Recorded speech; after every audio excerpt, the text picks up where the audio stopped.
Yes! I figured why start at... I can't remember my line. Line? I don't have any lines. Just make it up as I go. Okay, let's shoot it again. I melted it a bit.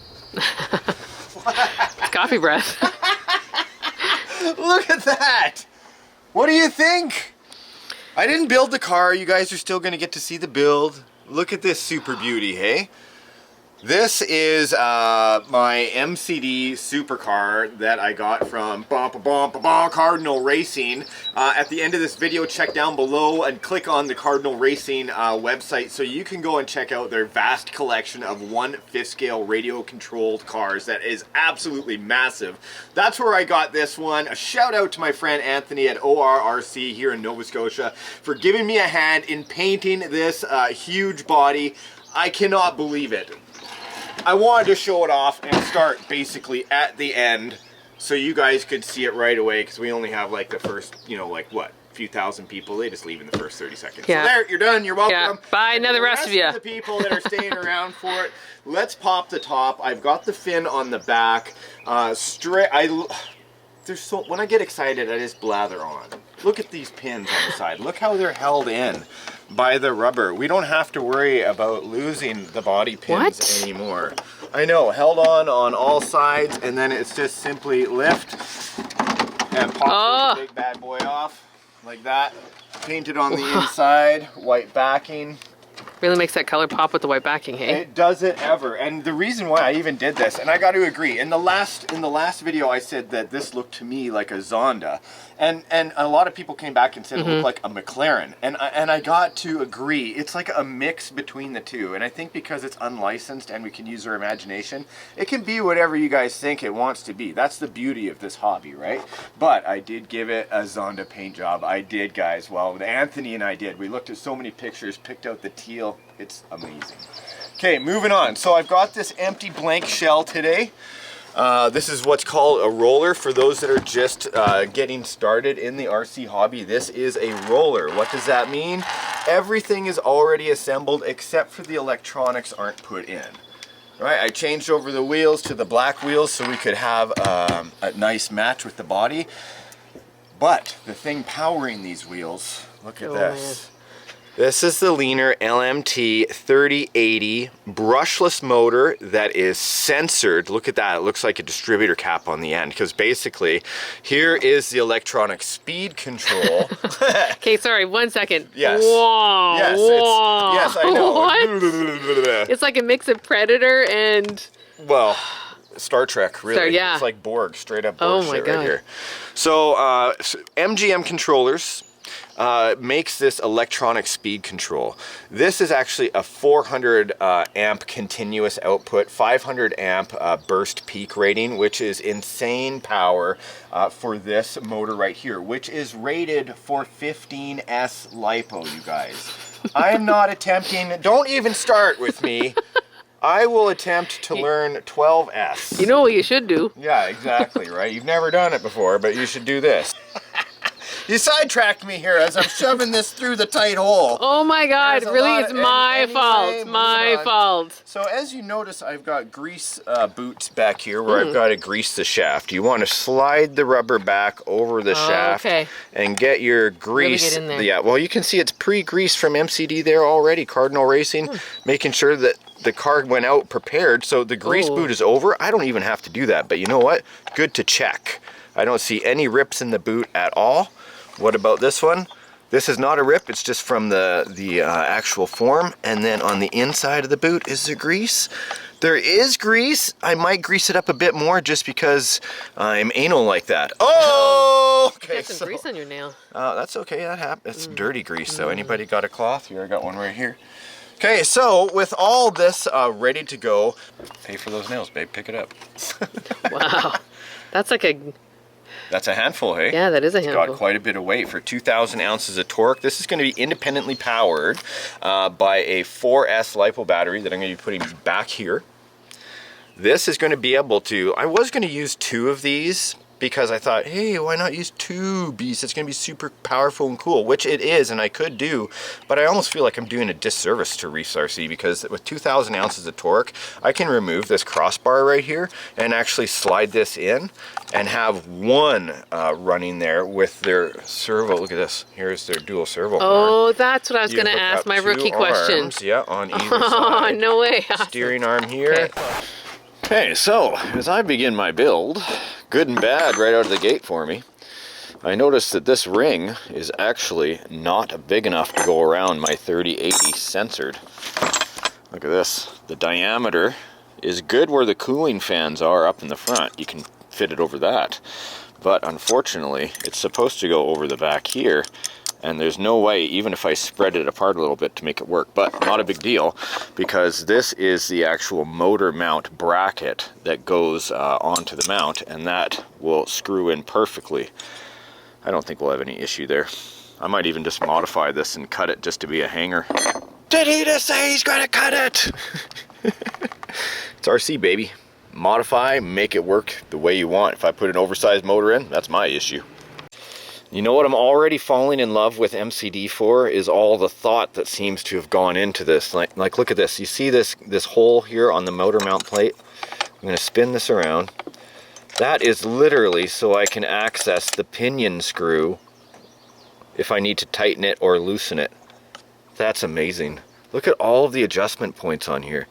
My wife is taken off to go work on her RC right now. She's working on a differential on a different LMT. But I thought I'd stay here and just kind of work with you guys.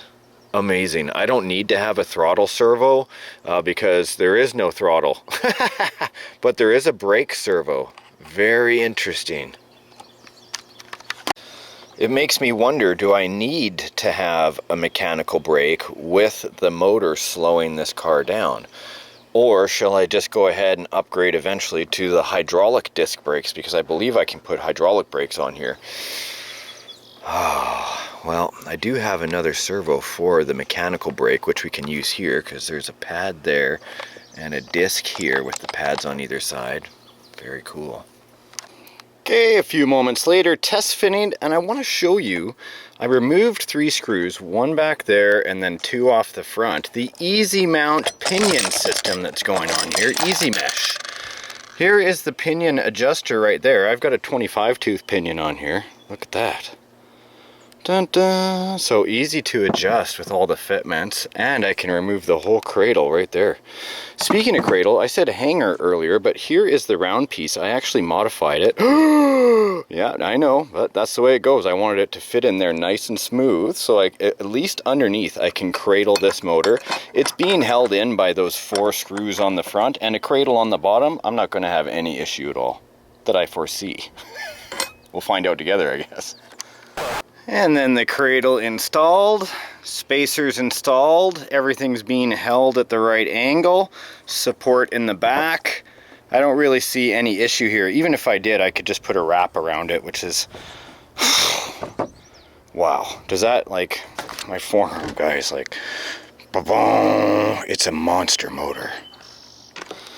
And then this big bugger, look at this, eh?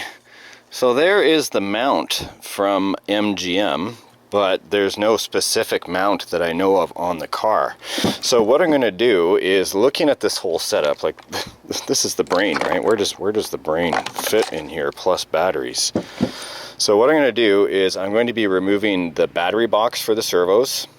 I'm going to remove this whole tray, and I'm actually going to modify it and cut it right here, removing this whole side, opening up this side to me here, and then that way the steering servos and receiver box can stay in place.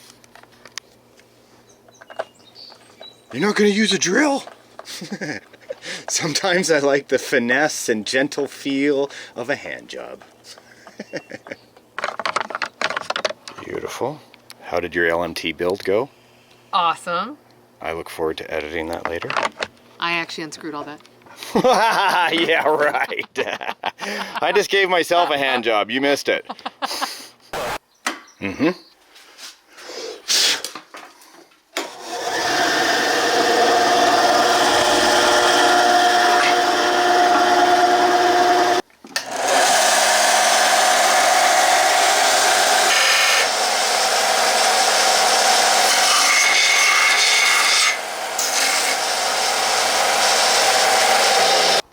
Beautiful. So now I still have the 4 mounting plates on the bottom. I'm going to cut out this section right here so I can put in the single steering servo and get it mounted up. Beast 2000 from REEFS RC. Right, so Beast 2000 installed with the drywall screws. What's with the drywall screws, you'll say? Well, these are actually the screws that come with the MCD. They seem to work exceptionally well in this plastic, lots of bite. And I actually repurposed them from the other areas where I was don't have to use it with the battery tray. The dual steering arm from REEFS RC comes with the Beast 2000 servo. I'm going to go ahead and center that up when I get the opportunity and then attach those 2 steering arms. Now I've got this wide open area. I've got no choice now because I cannot use the mechanical brake because I've removed the ability for me to have a servo there to control the mechanical brake. I will be relying on the regenerative power of this motor when I'm using the drag brake or a brake with the motor. And you'll say that's a bad idea, but you know what? There's not a lot of weight here. There will be a lot of inertia, but it gives me a good opportunity to say to the wife, hey wife, I want to get the hydraulic disc brakes. So any hoozles. This body post I thought was going to be in the way for this, and it very well might be. We'll have to see, because I thought I had ordered these lines 13 inches long, but they are not close enough.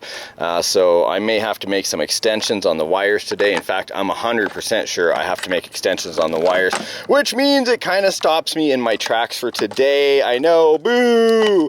But we've made a huge amount of progress here. You can see the ESC is going to be attached, where it's going to be attached. I'm going to go in, make all the motor extension wires again, which is fine. I don't mind at all, because then I'll get a pop of good color in here. And on the back of the body, if you noticed, there is this beautiful clear section. And the clear section, normally it's left in there for cooling for the gas engines or whatever. But now we'll be able to see, just like in the supercar, the ESC, the motor wires, you know, the supercar motor. Oh my God, I can hardly wait. Stay tuned, guys. I got lots more to go on this. I even get to plug this into my computer and to tune the ESC. You guys can watch it if you want. Let me know in the comment section, what do you think of the color? Good, bad, ugly? You'll live with it? It doesn't matter. It's what it is.